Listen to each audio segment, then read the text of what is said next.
وسلم المرء مع من احب او کما قال النبی صلی اللہ علیہ وسلم۔ حدیث پاک میں ارشاد ہے کبھی کبھی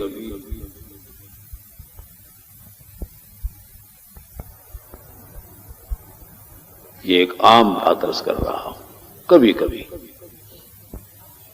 کسی دیہاتی نے آپ صلی اللہ علیہ وسلم سے کوئی سوال کیا، کسی نے کوئی کیا۔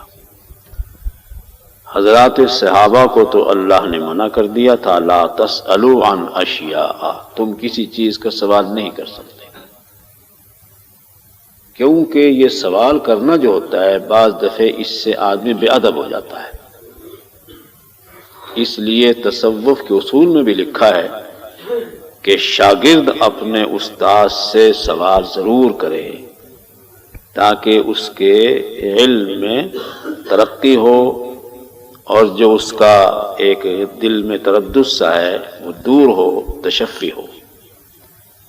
اور مرید اپنے پیر سے کبھی سوال نہ کرے، چاہے اشکال بھی پیدا ہو جائے پھر بھی سوال نہ کرے۔ چنانچہ مجھے یاد ہے میں دور تفسیر میں حضرت جی رحم اللہ کے ہاں تھا شجاع آباد، تو تفسیروں کے چونکہ مطالعے اس زمانے سے شروع تھے، بلکہ آپ سے میرا خیال تعلق بھی بیعت کا نہیں تھا، پہلے سے ذوق تھا مجھے قرآن کریم کی تفسیر کا۔ تو میں نے ایک سوال کیا سبق کے دوران، تو آپ نے جواب نہ دیا، کسی اور طالب علم نے سوال کیا، اس کے سوال کا جواب دے۔ مجھے بعد میں ارشاد فرمایا کہ صرف شاگرد ہو وہ سوال کر سکتا ہے، مرید کو سوال کی اجازت نہیں ہے۔ حضرات صحابہ جو مدینہ طیبہ میں رہتے تھے انہیں اللہ نے منع فرما دیا، لا تسألوا عن اشیاء، تم کسی چیز کا سوال نہیں کر سکتے۔ لیکن صحابہ کی تمنا یہ ہوتی تھی کہ کوئی دیہاتی خدمت میں حاضر ہو، سوال کرے، آپ جواب دیں گے، ہمیں بھی علم ہو جائے گا۔ یہ تمنا ہوتی تھی تمام صحابہ کی جو مدینہ طیبہ میں رہنے والے ہیں۔ اس لیے جب کبھی کوئی دیہاتی سوال کرتا تو حضرات صحابہ بڑی توجہ سے بات سنتے تھے کہ آپ صلی اللہ علیہ وسلم اس سوال کا کیا جواب دیتے ہیں۔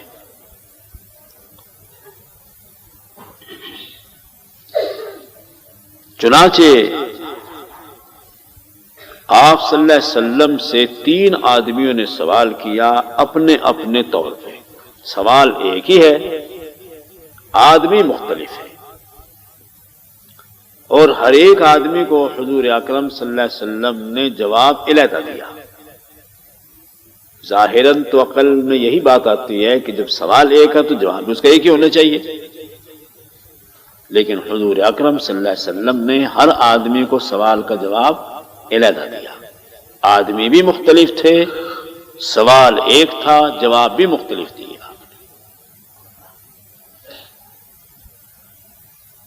ایک آدمی خدمت اقدس میں حاضر ہو کے عرض کرتا ہے، متی الساعہ یا رسول اللہ صلی اللہ علیہ وسلم، حضرت قیامت کب ہوگی، یہ سوال کرتا ہے۔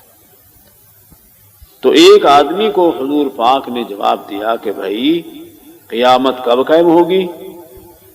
قیامت اس وقت قائم سمجھ لے، من مات فقد قامت قیامتہ، جو آدمی مر گیا اس کی قیامت قائم ہو گئی، جو کچھ ہونا ہے اس کے ساتھ قبر میں ہو جائے گا، بس واپس تو اس نے آنا نہیں کہ مضمون کی دوبارہ تیاری کرے، فیل جو ہو گیا۔ تو لہذا قیامت نہ پوچھ، موت کی فکر کر، موت آئی اور قیامت آئی۔ پھر ایک آدمی نے سوال کیا، وہ بھی یہی سوال کرتا ہے، متی الساعہ، قیامت کب ہوگی؟ تو اس آدمی کے حساب سے آپ نے جواب وہ نہیں دیا بلکہ اور جواب دیا، کیا اذا وسدت الامانۃ الی غیر اہلھا فانتظر الساعۃ، فرمایا جب امانتیں نااہلوں کے حوالے کیے جائیں تو اس وقت قیامت کا انتظار کر، وہ قیامت آئی۔ اب اس کو یہ جواب دیا، یہ قیامت کی نشانی بیان فرمائی حضور اکرم صلی اللہ علیہ وسلم کہ نااہلوں کی امانتیں حوالے کی جائیں گی۔ دنیوی لحاظ سے تو حکمران جانتے ہوں گے اس بات کو کہ عہدے جو دیے جا رہے ہیں کسی اہل کو دیے جا رہے ہیں یا نااہل کو دیے جا رہے ہیں، یہ تو آپ سمجھتے ہوں گے، یہ سیاسی لوگ۔ لیکن مذہبی اعتبار سے مجھے پتا ہے کہ بہت کم لوگ ہوتے ہیں علم والے، بہت کم۔ عالم جسے کہتے ہیں وہ بہت کم ہوتے ہیں۔ لیکن آپ کے شہر میں دیکھ لو، ملکوں کے شہر میں دیکھ لو، ہر مسجد میں خطیب ہے، جمعے پڑھاتے ہیں، تقریریں کرتے ہیں، لیکن وہ اس اہل نہیں ہوتے بیچارے۔ کچھ مضمون پکا لیے ہیں، ان مضمونوں کے ارد گرد گھومتے رہتے ہیں۔ میرا ایک مقتدی تھا، نوجوان اور وکیل تھا۔ شہر میں ایک مولوی صاحب کا بڑا چرچا تھا، تقریروں کا بڑا زبردست، ایک سیلاب تھا۔ تو وہ اس کے پیچھے سارے گھر والے وہاں جا کے جمعہ پڑھیں، وہ میرے پیچھے شروع ہو گیا۔ میں نے ایک دن پوچھا بھی تیرے گھر کا ماحول تو سارا ہمارے خلاف ہے۔ کہنے لگے جی ہمارے گھر کے لوگ بادشاہ ہیں، وہ بیچارہ عالم تو ہے نہیں، اس کے 2-3 مضمون ہیں، وہ پورے سال میں اپنے پورے کر دیتا ہے، اپنی روٹی کما رہا۔ تو آپ کے ہاں چونکہ علم ہے، مجھے علم کا فائدہ ہوتا ہے، وہاں مجھے علم کا فائدہ نہیں ہوتا۔ ایک مضمون شروع کرتا ہے، 2-3 مہینے چلا دیتا ہے جی گپوں گپوں میں، پورے سال کے اس کے 4 مضمون ہیں، اپنا کام چلا دیتا ہے۔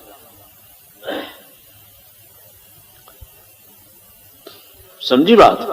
میں اکثر یہ بات کہا کرتا ہوں تاکہ آپ لوگوں کو علم ہو کہ علم کیا چیز ہے، علم والے کون ہوتے ہیں۔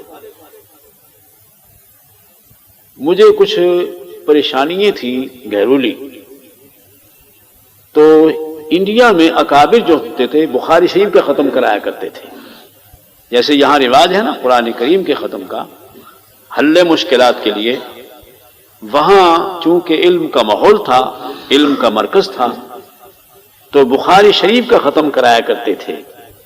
بخاری شریف ختم کرائی، حل مشکلات کے لیے اللہ سے دعا کی۔ تو ظاہر ہے بخاری شریف ہر آدمی تو پڑھ نہیں سکتا، اب اس کے لیے تو علم چاہیے۔ قرآن کریم تو نازل ہے جیسا کیسا ہے، لوگ گزارا کر لیتے ہیں، تو حدیث پاک۔ تو شہر کے ایک بہت بڑے عالم تھے، میرے استاد بھی تھے۔ میں نے ان سے عرض کی، میں نے کہا حضرت میرا یہ خیال بن رہا ہے کہ میں بخاری شریف کا ختم کراؤں۔ تو ہنس کے کہنے لگے تو بخاری کی عبارت کون پڑھے گا؟ تجھے نظر آتے ہیں شہر میں کو مولوی جو بخاری شریف اور عربی کی عبارتیں جو ہوتی ہیں بغیر زیر و زبروں کے ہوتی ہیں، زیر و زبریں تو ہوتی نہیں، بخاری شریف کی عبارت کون پڑھے گا؟ یہ ان نے جواب دیا، بھئی شہر میں تو تلاش کر لے 1 یا 2 یا 3 عالم ہو جائیں گے جو صحیح علم والے ہیں، جو بخاری شریف کی صحیح عبارت پڑھنے والے۔ تو خیر بات دوسری طرف نکل گئی۔ میرا کہنے کا مقصد یہ ہے کہ دنیاوی لحاظ سے تو آپ سمجھتے ہوں گے، دینی لحاظ سے تو کوئی اہلیت نہیں دیکھی جاتی۔ زبردست بولنے والا ہو آدمی، یعنی بڑا جوشیلا بولتا ہو، اور کچھ عشق و شلان ہو جائے تو بس کام چل گیا۔ لوگوں کو کیا علم سے کہ علم پیدا ہو جانا۔ تو اذا وسعت الامانۃ الی غیر اہلھا، حضور اکرم صلی اللہ علیہ وسلم فرماتے ہیں جب امانتیں نااہلوں کے حوالے کی جائیں گی، فانتظر الساعۃ، قیامت کا انتظار کرو۔ ایک ذمہ دار آیا کرتا تھا میرے ہاں، میرا معتقد سا بنا ہوا تھا، لیکن وہ بھی اسی قسم کے واعظین کے چکر میں تھا۔ جہاں کہیں پھٹے توڑ تقریر ہوتی وہ بڑا پسند کرتا اور اسی کو بڑا عالم سمجھتا، لیکن جب وہ مسائل پوچھتا وہاں مسائل سے صفر۔ تو پھر آہستہ آہستہ اسے سمجھ آئی کہ وہ علم والے تو پڑھنے پڑھانے والے ہوتے ہیں، علم والے تو جو پڑھنے پڑھانے والے وہ ہوتے ہیں، یہ تو بیچارے مجمع جمانے والے لوگ ہیں۔ جیسے ایک حکیم ہوتا ہے، ڈاکٹر ہوتا ہے، اور ایک نے 1-2 نسخے چلائے اور اپنا حکیم بن بیٹھا، یہ تو مجمع جمانے والے لوگ ہیں، یہ صاحب علم نہیں ہے۔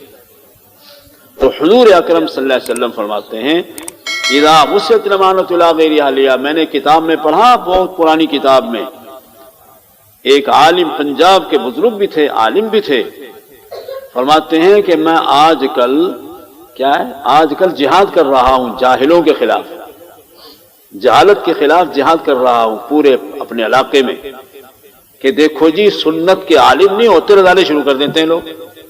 اندازہ فرمائیے، یعنی مؤذن کے لیے بھی عالم ہونا ضروری تھا، ایک وہ زمانہ تھا کہ اذانیں دیتے ہیں، مسائل کا پتہ کوئی نہیں، سنت کا علم کوئی نہیں، یعنی جاہل ہو کر اذانیں دے رہے ہیں، صاحب علم کو اذان دینی چاہیے، یہ کتاب میں لکھا ہے۔ یعنی مؤذن جو ہوتا ہے وہ بھی صاحب علم ہونا چاہیے، عالم ہونا چاہیے۔ مجھے وہ بات پڑھ کے بڑی ہنسی آئی، مگر اگر اس دور میں مولوی صاحب بزرگ ہوتے تو کیا کہتے ہیں بیچارے۔ تو بہرحال یہ حضور اکرم صلی اللہ علیہ وسلم نے اس کو یوں جواب دیا۔ اب یہ آپ کی فلاست تھی کہ اس کو وہ جواب دیا، اس کو یہ جواب دیا۔ ممکن ہے اسے موت کی فکر زیادہ نہ ہو، اس کو موت یاد دلا دی کہ من مات فقد قامت قیامتہ، اور اسے توجہ ادھر دلا دی، ہو سکتا ہے اس میں یہ کمی ہو کہ اہلیت کو نہ سمجھتا ہو، علم کا ذوق نہ ہو اسے سیکھنے کا، تاکہ اس کے دل میں اہلیت پیدا ہو، اہلیت اپنے اندر پیدا کرنے کی کوشش کرے۔ تیسرا آدمی آ گیا جی، اس نے سوال کیا کہ متی الساعہ یا رسول اللہ صلی اللہ علیہ وسلم، یا رسول اللہ صلی اللہ علیہ وسلم قیامت کب ہوگی؟ اب اسے نہ پہلا جواب دیا نہ دوسرا جواب دیا، اس کو علیحدہ جواب دیا۔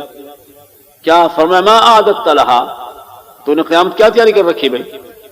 تو اس کو قیامت پوچھ رہا ہے، ما اعددت لہا۔ اس نے جواب میں عرض کیا رسول اللہ ما اعددت لہا الا حبک، میں نے کوئی تیاری نہیں کر رکھی لیکن میرے دل میں آپ کی محبت ہے۔ اس پر حضور اکرم صلی اللہ علیہ وسلم نے ارشاد فرمایا المرء مع من احب، اگر بھائی یہی بات ہے آدمی اس کے ساتھ اٹھے گا جس سے محبت ہوگی، اگر یہی بات ہے اس کے ساتھ اٹھے گا جس سے محبت ہوگی۔ تو حدیث میں آتا ہے حضرات صحابہ اتنے خوش ہوئے، فرماتے ہیں کہ ایمان لانے کے بعد ہمیں اتنی خوشی کبھی نہیں ہوئی جتنی ہمیں خوشی اس بات کی ہوئی کہ ہم تو حضور کے ساتھ رہیں گے، چونکہ ہماری آپ سے محبت ہے جہاں کہیں بھی ہو۔ تو اللہ جل شانہ قرآن کریم میں فرماتے ہم درجات عند اللہ، اللہ کے ہاں ہر آدمی کا ایک مرتبہ ہوگا۔ بھائی یہ کیسے ممکن ہے؟ آخر جنت تو بہت بڑا وسیع ملک ہوگا، تو ہر آدمی اپنے اعمال کے حساب سے اپنے ٹھکانے ہوگا۔ محبت تو تمام اہل جنت کو آپ سے دنیا میں تھی تبھی جنت میں پہنچے، تو یہ کیسے بات بنی؟ یہ عقل میں نہیں آتی بات۔ تو بھائی اس دور کی سائنس نے یہ مسئلہ حل کر دیا، اس دور کی سائنس نے یہ مسئلہ حل کر دیا کہ آدمی جہاں کہیں ہو وہیں بھی ہوگا اور حضور کے پاس بھی ہوگا۔ دیکھ لو کہاں سے کہاں انسان بیٹھا ہوا ہوتا ہے، یعنی کہاں بیٹھے ہیں۔ ایک دن میں نے لندن میں ٹیلی فون کیا اپنے ایک پرانے شاگرد کو، 16 بلاک میں رہتا تھا، تو صبح کو بستر میں بیٹھا ہوا وہ ٹیلی فون ہو رہا ہے، ایسے بات ہو رہی جیسے کہ بستر میں اکٹھے بیٹھے اور باتیں کر رہے ہیں، آپ یقین کرنا۔ تو بھئی یہاں تک تو بات پہنچا دی نا سائنس نے کہ ایک آدمی کہیں بیٹھا ہے اور آپس میں باتیں کر رہے ہیں۔ اب تصویریں بھی شروع ہو گئی، تو اللہ پاک ذرا اس سے زیادہ اللہ کو قادر بنا لو کہ آدمی اپنے ٹھکانے بھی ہو اور حضور کے ساتھ بھی ہو، اپنے ٹھکانے بھی ہوگا۔ اور ایک بات عرض کروں آپ سے، شوق دلانے کے لیے عرض کرتا ہوں، کیونکہ اس دور میں شوق نہیں ہے۔ اہل اللہ کی لین میں یہ بات کوئی مشکل نہیں، بشرطے کہ کوئی کسی کامل ولی اللہ سے تعلق رکھے۔ اہل اللہ کی لین میں یہ ایک بات کوئی مشکل نہیں ہے کہ آدمی اب یہاں ہے تو سیکنڈ میں دوسرے ملک میں پہنچ جائے، یاد رکھنا یہ میری بات۔ لیکن جب تک کوئی قربانی نہیں دے گا کچھ بھی نہیں بنے گا۔ اللہ والوں کی لائن میں یہ بات، یعنی آدمی کا جسم اتنا لطیف ہو جاتا ہے، جنات کا وجود بھی لطیف ہے، اللہ نے ان کے وجود کو بھی لطیف بنایا، لیکن وہ دیر سے پہنچتے ہیں، انہیں کچھ دیر لگتی ہے۔ ملائکہ کا وجود بھی لطیف ہے کہ ملائکہ بھی منٹوں سیکنڈوں میں جہاں مرضی پہنچ جائیں۔ اسی طرح اگر کوئی انسان صحیح ولایت کا درجہ حاصل کر لے، باری تعالیٰ سے صحیح عشق ہو، صحیح محبت ہو، دنیا کی ساری امراض اس کے دل سے نکل جائیں، تو یہ جو جسم ہے یہ جسم بوجھل ہے، اسے کہتے ہیں ثقیل، بوجھ والا جسم ہے، یہ لطیف بن جایا کرتا ہے، یاد رکھنا۔ لیکن کہنے سے نہیں، باتیں بنانے سے نہیں، بلکہ ایک مجاہدے کی لائن ہے انسان۔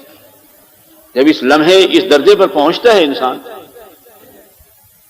اور اس کی بنیادی بات ہے کہ اپنے رہبر کی ایسی اس کے دل میں عقیدت ہو، جو اس کی زبان سے نکلے فوراً تیار ہو، جو اس کی زبان سے نکلے چوں چرا نہیں، غور و فکر نہیں کہ میں اس پر عمل کروں یا نہ کروں۔ پھر اللہ جل شانہ اس کے رنگ میں اس کو رنگ دیتے ہیں۔ یہ پیر کے اختیار میں کچھ نہیں ہوتا، یہ سب کچھ مرید نے کرنا ہوتا ہے۔ اس کے رنگ میں ایسے رنگا جاتا ہے گویا کہ دو قالب ہیں اور اندر سے وجود ایک ہی ہے۔ تو دنیا میں ایسے ہو سکتا ہے، تو وہاں تو جسم واقعی لطیف ہوگا، جنت میں تو لمحوں میں جہاں چاہے پہنچ جائے۔ سمجھی نا بات؟ تو بہرحال اس شخص کے سوال کے جواب میں حضور اکرم صلی اللہ علیہ وسلم نے فرمایا المرء مع من احب، آدمی اس کے ساتھ ہوگا جس سے محبت ہوگی۔ اب اس سلسلے میں چند عمل اور بیان کرتا ہوں آپ کی خدمت میں، مقصود بھی یہی ہے۔ وہ دو سوال جو تھے وہ تو اس کی مناسبت سے میں نے بیان کیے۔ حضور اکرم صلی اللہ علیہ وسلم نے فرمایا کہ انا وکافل الیتیم کہاتین، حدیث میں آتا ہے میں اور یتیم کی کفالت کرنے والا دو انگلیوں کی طرح ہوگا، یعنی جیسے دو انگلیوں میں کوئی فرق نہیں ہے، میرے ساتھ ہوگا وہ۔ انا وکافل الیتیم کہاتین، اور دو انگلیوں کا اشارہ فرمایا۔ میرے ایک استاد سے، حدیث پاک کے اور بہت سی کتابوں کے استاد تھے، وہ اکثر مجھے فرمایا کرتے تھے کہ بچہ اگر زندگی میں توفیق ہو جائے اس عمل کو ضرور کرنا، اس سے بڑھ کر آسان عمل حضور کی معیت کا نہیں ہو سکتا۔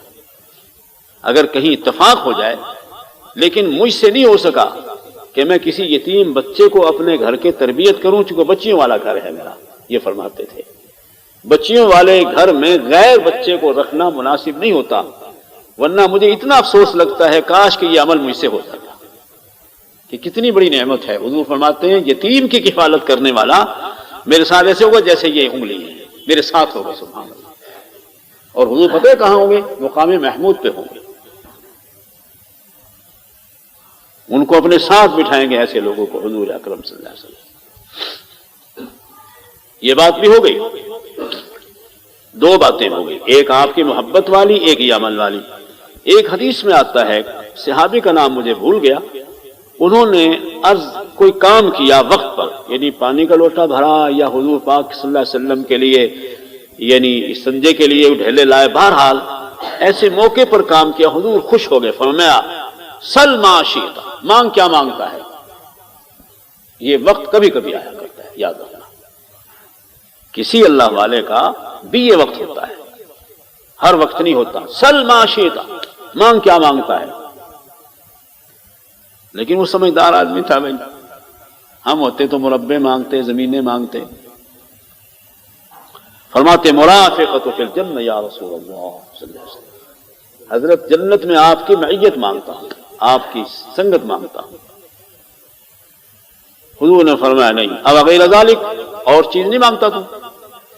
بھئی یہ بڑی بات ہے، اس کو رہنے دے، اس کے علاوہ کوئی مانگ۔ اس نے کہا جی مرافقۃ فی الجنہ، اپنی بات پر قائم رہا۔ اللہ اکبر۔ جب چند دفعے دیکھا کسی بات پر اڑ گیا تو حضور پاک نے ایک عمل فرما دیا، اعنی بکثرۃ السجود، حدیث میں آتا ہے اچھا بھائی میں بھی تیرے لیے کروں گا، تو سجدے زیادہ کیا کر، میری مدد کر زیادہ سجدوں سے، جتنے کوئی سجدے زیادہ کرے گا اتنا حضور کا ساتھی ہوگا قیامت کے دن۔ تیسرا عمل یہ ہو گیا بھائی، نفل پڑھتا رہے۔ بزرگان دین نے اتنے نفل پڑھے، سینکڑوں نہیں ہزاروں کے حساب سے نفل پڑھتے تھے یومیہ، اتنے رات کے مقرر کر رکھیں، اتنے دن کے مقرر کر رکھیں۔ اور ایک اس دور کی امت ہے فرائض سے بھی غافل ہے، مسلمان بنائے پھرتے ہیں اپنے آپ کو۔ فتنوں کا خطرہ ہے کہ فرقے زیادہ بنتے جا رہے ہیں دنیا میں، کہ شیعہ حضرات کے بارے میں علماء کی ایک تحریک ہے کہ یہ کافر ہیں. صحیح بات ہے. یہ میرا دل یہ کرتا ہے میں تحریک اٹھاؤں کہ بے نماز کافر ہے. بے نماز کے اسلام میں کوئی حصہ نہیں.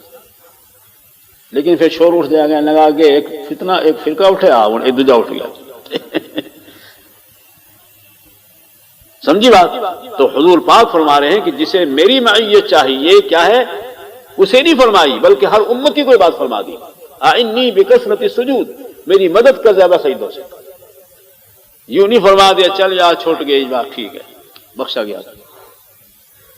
لہذا فرماؤ یعنی حضور پاک خوش ہیں اور سل معاشیتا فرما رہے ہیں. مانگ کیا مانگتا ہے؟ اس نے جنت کی ایسی نعمت مانگی کہ ذرا مشکل تھی. حضور نے فرمایا اچھا بھائی کچھ میں کروں گا, کچھ تو میری مدد کر. اعنی بکثرت السجود. بعض حدیثوں میں آتا ہے جب انسان زیادہ نماز پڑھتا ہے, کثرت سے سجدے کرتا ہے, اللہ جل شانہ اس کے ہاتھ پیر زبان وغیرہ بن جاتے ہیں. یعنی ایسی نورانیت اس کے پورے جسم میں داخل ہو جاتی ہے جو بیان سے باہر ہے. کثرت سجود سے. ایک حدیث میں آیا کہ آدمی جب سجدے میں ہوتا ہے اللہ جل شانہ کے سب سے زیادہ قریب ہوتا ہے. میں اکثر یہ بات سناتا ہوں ساتھیوں کو توجہ دلانے کے لیے کہ ایک نماز کا وجود ہے, اس کی حقیقت ہے. ایک ساتھی کو میں نے ذکر بتلایا تو حدیث تو سارے علماء جانتے ہیں, عوام کو ہی پتا ہے کہ آپ کا ارشاد ہے کہ سجدے میں جب آدمی ہوتا ہے تو اللہ کے پیروں میں ہوتا ہے. سجدہ زمین پہ نہیں رکھتا بلکہ اللہ کے پیروں میں سجدہ کرتا, پیشانی اللہ کے پیروں میں رکھ رہا ہے. تو ایک ساتھی کو میں نے ذکر بتلایا, شاگرد تھا پرانا ہمارا, اب بھی ہے, زندہ ہے. تو چند دنوں کے بعد اس نے آ کر مجھے حال بتایا کہ جی چند دن میں نے ذکر کیا ہے, ایسی اللہ پاک نے کیفیت عطا فرمائی کہ جب میں سجدے میں ہوتا ہوں اور مجھے وہ تصور بھی آئے کہ میں سجدے میں اپنی پیشانی اللہ پاک کے قدموں میں رکھ رہا ہوں, مجھے وہاں سے خوشبو شروع ہو جاتی ہے. اس جگہ سے خوشبو شروع ہو جاتی. تو بھائی یہ چیزیں یا یہ آپ صلی اللہ علیہ وسلم سے محبت, اسی کے لیے مجاہدہ کیا جاتا ہے اللہ والوں. یاد رکھو لا الہ الا اللہ کی تسبیحات سے اللہ پاک کی محبت پیدا ہوتی ہے, درود شریف کی تسبیحات سے آپ صلی اللہ علیہ وسلم, لیکن اپنے طور پہ کر کے دیکھ لے اسے محسوس نہیں ہوگا. جب ایک لین پہ ہو کے چلے گا, ایک رہبری کے ساتھ چلے گا, تو دونوں کی چاشنی چکھے گا, اللہ پاک کی محبت کی اور حضور اکرم صلی اللہ علیہ وسلم کی محبت کی. جب حضور سے محبت ہوگی تو کثرت سجود بھی کرے گا, اور اس عمل کی بھی توفیق زندگی میں اگر ہو گئی. میں نے کئی جگہ دیکھا لوگوں نے یتیم خانے بنائے ہوئے ہوتے, یعنی برادری کے لوگ برادری بیس پر یا علاقے کے حساب سے تو سکول بنا دیا, یا ان کا جو ہے نا کیا کہتے ہیں ایک مطلب ہے جگہ مقرر کر دی, دارالیتیم بنا دیا, اور اعلان کر دیا کہ کوئی یتیم بچہ اگر کوئی داخل کرانا چاہے, سکول کی تعلیم دلوائی, قرآن کریم پڑھایا, جی اس میں ان سب لوگوں کا حصہ ہوگا جنہوں نے پیسے ڈالے. چلو اس بیچارے کی زندگی سنور گئی. تو اس لیے کہ شاید یہ کام, یہ بات ہمیں نصیب ہو جائے حضور اکرم صلی اللہ علیہ وسلم کی معیت. تو بہرحال جتنے بھی یہ جذبے ہیں نا جی, ان کی اصل بنیاد وہی محبت ہے. جب محبت پیدا ہو گئی تو پھر تو بہت سے اعمال ایسے ہیں, بعض دفعہ ارادہ بھی ہوتا ہے کہ یہ سارے اعمال اکٹھے کر کے معیت حضور کریم, معیت الہیہ کے نام تو بہت سی کتابیں بزرگان دین نے لکھی, لیکن حضور کریم صلی اللہ علیہ وسلم کی معیت یہ بھی ایک موضوع ہے اور یہ بھی ایک نعمت ہے.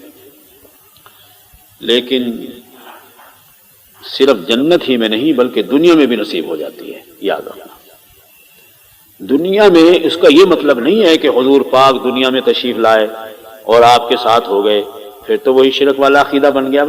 نہیں, روحانی اعتبار سے یاد رکھنا اس کا جو دل ہے نا, یعنی حضور اکرم صلی اللہ علیہ وسلم کے قلب مبارک کے ساتھ روحانی طور پر ایسا منسلک ہوتا ہے کہ آپ اپنے روضہ اقدس میں تشریف فرما ہیں, آرام فرما ہیں جی. اب کہاں سینکڑوں میل ہزاروں میل آدمی اپنے ملک میں کہاں ہوتا ہے. حضرت معاذ بن جبل کو جب حضور پاک نے گورنر بنایا, کس کا گورنر بنا بھائی؟ یمن کا. یمن حضور کی حیات مبارکہ میں فتح ہو گیا تھا. کچھ ملک آپ کے حیات میں فتح ہوئے, کچھ بعد میں فتح ہوئے. تو یمن جب فتح ہوا تو گورنر بنا کے بھیجنا تھا، تو حضرت معاذ بن جبل کو آپ نے گورنر بنا کے بھیجنا تھا، وہ ان کو رخصت کر رہے ہیں، ان کو سوار کر دیا اور حضور پیدل چل رہے ہیں، حدیث میں آتا ہے، تمام صحابہ رو رہے ہیں، اور حضرت معاذ کی جو بات ہے وہ تو انہی کے دل کو پتہ ہوگا، بھائی گورنری کی کوئی خوشی نہیں، حضور کی جدائی کا غم ہے کہ حضور سے جدا ہو، یعنی ان کو سوار کیے ہوئے ہیں، خود پیدل چل رہے ہیں اور ان کو نصیحتیں کر رہے ہیں۔ فرمایا کہ معاذ ہو سکتا ہے تو اس کے بعد مجھے نہ دیکھے، بھی قبر کے پاس سے گزرے، لعلک لا ترانی بعد عامی ھذا، اے معاذ اس کے بعد ہو سکتا ہے تو مجھے نہ دیکھے، جب کہیں یہیں آئے گا میری قبر کو دیکھے گا۔ لیکن حضرت معاذ پر اتنا صدمہ ہوا، اتنی گرانی ہوئی، وہ برداشت سے باہر ہو گیا۔ پھر حضور پاک نے ایک بات فرمایا کہ سن میری بات، دنیا میں پوری کائنات میں میری امت کی لوگ پھیلیں گے، ہر آدمی اپنی اپنی جگہ دفن ہوگا پتہ نہیں کہاں، لیکن تقوی والا آدمی روحانی اعتبار سے میرے ساتھ ہوگا، یا یہ بات فرمایا، تقوی والا آدمی بشرطے کہ تقوی والا ہو۔ لوگوں نے یہاں سے غلط لائن نکال لی اپنی، حالانکہ وہ بات نہیں ہے، یہ اور چیز ہے۔ یعنی حضور پاک اپنے روضہ اقدس میں آرام فرمائے ہیں، کہیں نہیں تشریف لے جاتے، لیکن اس کا روحانی تعلق ایسا ہے آپ کی ذات گرامی سے کہ جیسے وہاں پہنچنے والے کو فیض پہنچتا ہے، اس کو یہاں بیٹھے ہوئے وہی فیض پہنچتا ہے، یاد رکھنا۔ تو یہ شکل ہے معیت حضور کریم صلی اللہ علیہ وسلم کی، ایک تو جنت میں ہوگی نا، ایک یہ ہوگی۔ ایک بزرگ نے اپنی کتاب میں لکھا، حلیۃ الاولیاء، کتاب کا نام سن لیں، کتاب کا نام بڑی مشہور کتاب ہے، اس میں بزرگان دین حضرات صحابہ سے لے کر امت کے بزرگوں کے حالات لکھے۔ فرماتے ہیں کسی نے پوچھا کہ حضرت آپ کو کبھی حضور کی زیارت بھی ہوئی؟ فرمایا ہاں مجھے بہت دفعے ہوئی، 700 دفعے مجھے زیارت ہوئی آپ کی، 700 دفعے۔ تو ایسی ہوگی بھائی، جیسی حیوانوں والی ڈنگروں والی زندگی میری آپ کی ایسی ہوگی؟ نہیں بھائی، اس کے لیے کچھ تھوڑی سی محنت کرنی پڑتی ہے، مجاہدہ کرنا پڑتا ہے، حضور اکرم صلی اللہ علیہ وسلم سے روحانی تعلق قائم کرنا پڑتا ہے، قلب کا زنگ دور ہو، دل کا زنگ دور ہو۔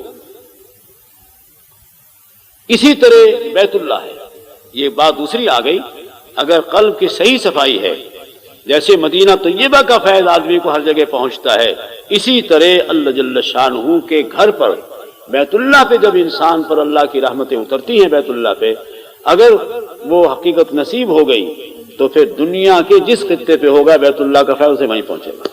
اسے کہتے ہیں حقیقت کعبہ۔ لیکن کرے کوئی نہ بھائی، بات وہی ہے، بنیادی بات یہی ہے، کسی آدمی کو رہبر بنائے تو مٹ جائے اس پر، یاد رکھو، اور اتنی محبت پیدا کرے کہ دنیا میں اس کے سوا کسی سے اتنی محبت نہ ہو، تو پھر یہ منزل جو ہے دنوں میں طے ہوتی ہے، مہینوں میں طے ہوتی ہے، پھر وہی بات نصیب ہوگی اسے جو میں نے ابھی عرض کی تھی، جو صفت ملائکہ کی اللہ نے عطا کی کہ لمحوں میں کہیں کے کہیں پہنچتے ہیں، اسی طرح اللہ پاک اسے اپنے فضل سے وہ وجود عطا فرماتے ہیں اسی جسم کے ساتھ۔ جسم یہی ہوگا لیکن یہ جسم لطیف بن جائے گا۔ تو اسی طرح بھائی جب یہاں ایسے ہو سکتا ہے تو جنت میں تو یقیناً لطافت ہی لطافت ہے، وہاں تو کثافت ہے ہی نہیں۔ یہاں تو پھر بھی آدمی جب کھانے پینے کا شغل کرتا ہے تو بولو براز ہیں، چھوٹا بڑا پیشاب ہے، وہاں تو کچھ بھی نہیں، وہاں تو ہر غذا روحانی ہوگی، روحانی غذا ہوگی، وہاں تو کچھ بھی نہیں۔ جتنی غراستیں ہیں نا یہ ساری کی ساری وہ پل سراج سے جب عبور کرے گا جنتی، اللہ رحمت سے فضل سے عافیت سے پل سا عبور کرا دیں گے، پھر فتنہ ختم، خطرہ ختم۔ تو ایک بہت بڑا میدان ہے جنت سے باہر، اللہ پاک نے مجھے اس میدان کی زیارت کرائی ہے، یہ بتلا دوں آپ کو، بہت بڑا وسیع ہے، پڑھا تھا میں نے کبھی کتابوں میں لیکن آنکھوں سے دیکھا ہے۔ اس میدان میں اللہ جل شانہ تمام جنتیوں کو نہلائیں گے، فرشتوں کی ڈیوٹی ہوں گی، اور وہی حلے بدل کر لباس بدل کر جنت میں داخل ہوں گے۔ یہ لباس پہلے بدلیں گے، جنت میں نہیں، جنت سے باہر لباس پہن کے جائیں گے، وہ عجیب نقشہ ہے وہاں کا۔ تو بہرحال ان چیزوں کے لیے میرے بھائی سلف نے، اس لیے اللہ پاک اپنے فضل سے رحمت سے کچھ بھی انسان محنت کر لے پھر بھی اس نعمت کے حصول کا امکان ہے، کوئی بعید نہیں۔ اللہ پاک اپنی رحمت سے فضل سے مجھے آپ کو اللہ جل شانہ کی ذات سے محبت، حضور اکرم صلی اللہ علیہ وسلم کی ذات سے محبت نصیب فرما دیں۔ جب یہ دو محبتیں نصیب ہوئی، یاد رکھنا پھر کبھی خاتمہ خراب نہیں ہوگا، یاد رکھنا۔ خاتمہ خراب ہوتا ہے حب دنیا کی وجہ سے، خاتمہ خراب ہوتا ہے مخلوق کی محبت کی وجہ سے۔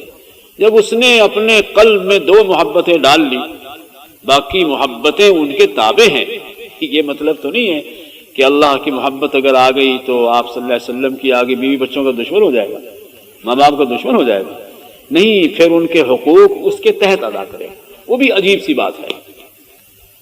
یعنی دل میں جگہ کسی کی نہیں، حقوق سب کے پورے کر رہا ہے، اماں ابا کے کر رہا ہے، بھائی بہنوں کے کر رہا ہے، عزیز و اقارب کے کر رہا ہے، استادوں کے مرشد کے کر رہا ہے۔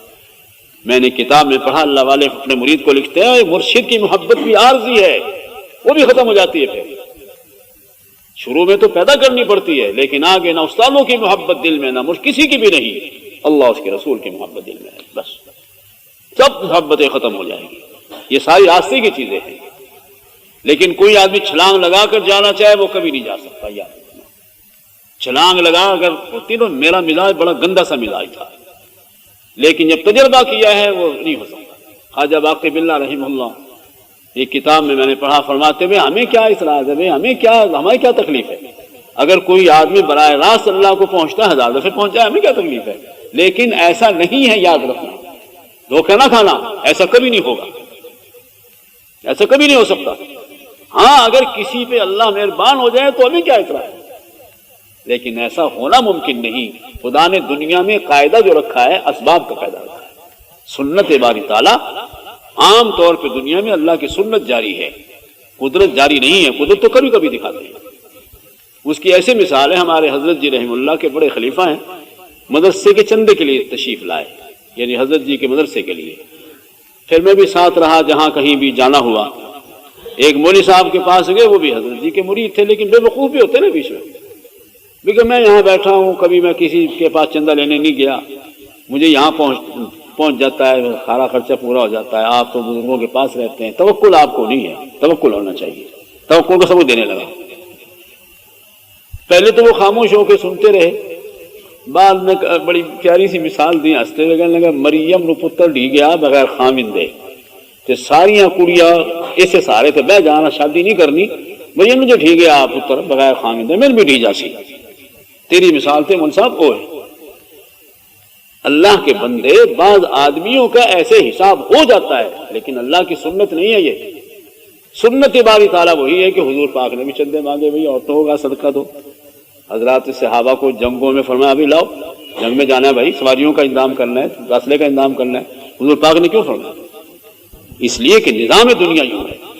تو یہاں بھی یہی بات ہے، کسی کروڑوں میں کسی ایک کے ساتھ ایسا ہو گیا تو وہ قانون نہیں ہے، قانون وہی ہے جو اللہ نے دنیا میں جاری کیا ہوا ہے۔ یہ باتیں اس لیے آپ لوگوں کو سنا دیتا ہوں کہ بھئی محنت مجاہدہ جو ہے وہ ضروری چیز ہے، جس درجے کی بھی کسی سے ہو سکے، اپنی جسمانی طاقت کے حساب سے وقت جتنا ملے، حسب وسعت، حسب طاقت بشریہ کرنا ہوگا، اس کے سوا آدمی اس منزل کو نہیں پہنچ سکتا۔ جیسے کہ مشہور ہمارے حضرت جی محاورہ فرماتے تھے، ہنا رنگ لاتی ہے پتھر پہ پس جانے کے بعد۔ ہمارے یہاں استاد بھی بیٹھے ہیں، طالب بھی بیٹھے ہیں، بھئی میں نے بھی یہ دور گزارا، بھئی گھر بیٹھے تو کوئی بچہ قرآن نہیں پڑھ گیا، ڈنڈے کھاتے ہیں استادوں کے۔ ایک ہمارا استاد ہے، وہ بچوں کو پڑھا رہا تھا، کان پکڑوا دیے، کہنے لگا ہم نہیں پکڑے ہیں بھائی، پکڑنے پڑیں گے۔